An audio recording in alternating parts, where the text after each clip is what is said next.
Hi friends, welcome to Akshu Tharika channel. இன்றைக்கி நம்ம சேனலில் என்ன பார்க்க போகிறோம் அப்படின்னு பார்த்தீங்கன்னா, நிறைய வெரைட்டியில் நம்ம பொடி செஞ்சு கேள்விப்பட்டிருக்கோம். பருப்பு பொடி அந்த மாதிரி நிறைய வெரைட்டிஸ் ஆஃப் ரொம்ப சத்தான நிறைய ஹெல்த் பெனிஃபிட்ஸ் இருக்க நம்மளோட ஆலிவ் விதைஸ் நம்மளோட ஆலிவ் சீட்ஸில் நிறைய ஒமேகா ஃபேட்டி ஆசிட்ஸ் இருக்குது. ஸோ இதை வச்சு நம்ம எப்படி டேஸ்டியான பொடி செய்யலாம் அப்படிங்கிறத பார்க்கலாம். இதை நம்ம மல்டி பர்பஸாக யூஸ் பண்ணலாம். வாங்க எப்படி செய்யுது அப்படிங்கிறத பார்க்கலாம். இப்போ நம்ம ஃப்ளாக்ஸ் சீட்ஸுக்கு பொடி ரெடி பண்ணுறதுக்கு என்னென்ன இன்க்ரீடியன்ஸ் அப்படிங்கிறத பார்த்துடலாம். ஃபஸ்ட்டு ஃப்ளாக்ஸ் சீட்ஸ் ஒரு டம்ளர் அளவுக்கு எடுத்து வச்சுருக்கேன். அடுத்ததாக இது பச்சைப்பயிறு ஒரு 1/4 டம்ளர் அளவுக்கு.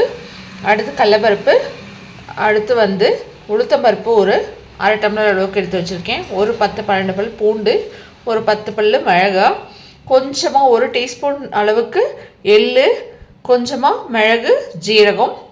அடுத்ததாக கருவேப்பிலை ஒரு 1/2 டீஸ்பூன் அளவுக்கு எடுத்து வச்சுருக்கேன். இது ஆப்ஷனல் தான், நீங்கள் கொஞ்சமாக சேர்த்ததுனாலும் சேர்த்துக்கலாம். அடுத்ததாக உப்பு, பெருங்காயம் எல்லாம் எடுத்து வச்சுருக்கேன்.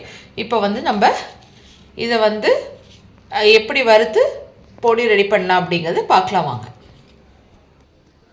ஃபஸ்ட்டு ஸ்டவ் ஆன் பண்ணி ஒரு பேன் வச்சுட்டு ஃபஸ்ட்டு ஃப்ளாக்ஸ் சீடை கொட்டி நல்லா வறுத்துடலாம். நல்லா இது பொரிஞ்சு வந்தவுடனே இதை அப்படியே ஆஃப் பண்ணிவிட்டு வேறு ஒரு பிளேட்டுக்கு மாற்றிடலாம். அடுத்ததாக நம்ம வச்சுருக்க 3 பருப்பையும் போட்டு ரோஸ்ட் பண்ணிக்கலாம்.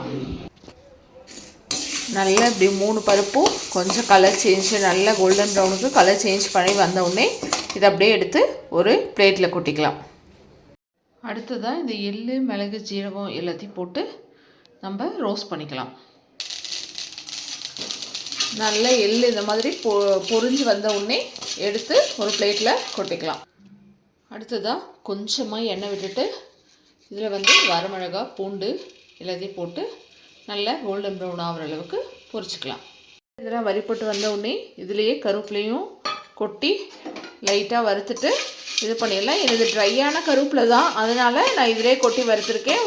ஒருவேளை நீங்கள் பச்சை கருவேப்பிலை வச்சுருந்தீங்க அப்படின்னா தனியாக அதை நல்லா ட்ரை ஆகிற அளவுக்கு வறுத்துட்டு கடைசியாக சேர்த்துக்கலாம். வறுத்த எல்லா இன்க்ரீடியன்ஸையும் நல்லா கூல் டவுன் ஆக வச்சுட்டு அதுக்கப்புறமா நம்ம பொடி ரெடி பண்ணி எடுத்துக்கலாம்.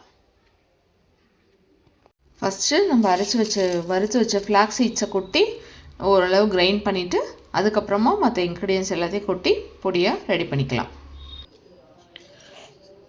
எல்லாத்தையும் போட்டு அரைச்சிட்டு வந்தாச்சு. சூப்பராக நம்மளோட ஃப்ளாக்ஸ் சீட் பொடி ரெடி ஆகிடுச்சு. இதை நம்ம இட்லி, தோசை, சாப்பாட்டுக்கு எதுக்கு வேணால் போட்டு பிசைஞ்சு சாப்பிட்லாம். இதில் ஃப்ளாக்ஸ் சீட்ஸ் டெய்லி நம்ம இன்டேக் எடுக்கிறதுக்குரிய ஃபியூச்சர்ஸ் நமக்கு கிடைக்கும். ஓகே, நீங்களும் வீட்டில் செஞ்சு பார்த்துட்டு எப்படி இருக்குது அப்படிங்கிறத கமெண்ட்ஸில் சொல்லுங்கள். பாய்.